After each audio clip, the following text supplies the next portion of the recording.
गजरा लगे हेलो गजरा सजे हेलो ककही से केस लिया झारी हो गजरा लगे हेलो गजरा सजे हेलो ककही से केस लिया झारी हीरोइन लगबैया पहिर लिया छिट वाला साड़ी हीरोइन लगबैया पहिर लिया छिट वाला साड़ी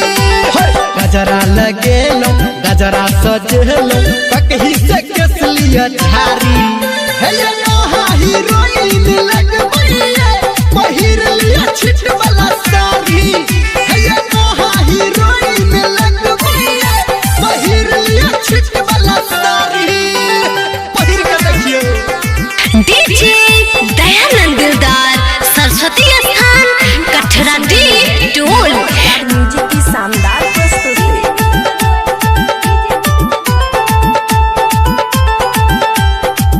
रूप आहा के अहिना चमकैया जना चमकही चंदा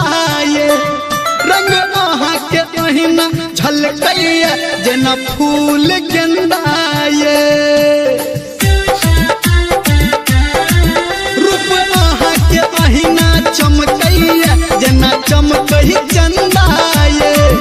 रंग आहा के अहिना झलकैया जना फूल गेंदा ये पाउडर लगे लो क्रीम लगे लो और नहीं एते तैयारी पाउडर लगे लो क्रीम लगे लो और नहीं एते तैयारी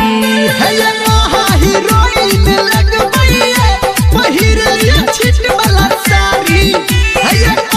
हीरोइन लगबैया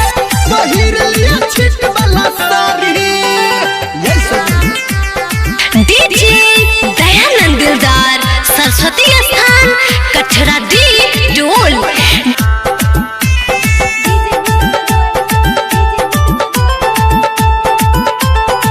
बोली कोई सन कहाँ के लागैया जब जब अहाँ बाजै छी शर्मा के अहाँ जब सजनी कोण मुँह में टहबै छी बोली कोई सन कहाँ के लागैया जब जब अहाँ बाजै छी शर्मा के अहाँ जब सजनी कोण मुँह में टहबै छी चूड़ी पहिरलो पायल पहिरलो कहानी रमलिया ये झारी चूड़ी पहिरलो पायल पहिरलो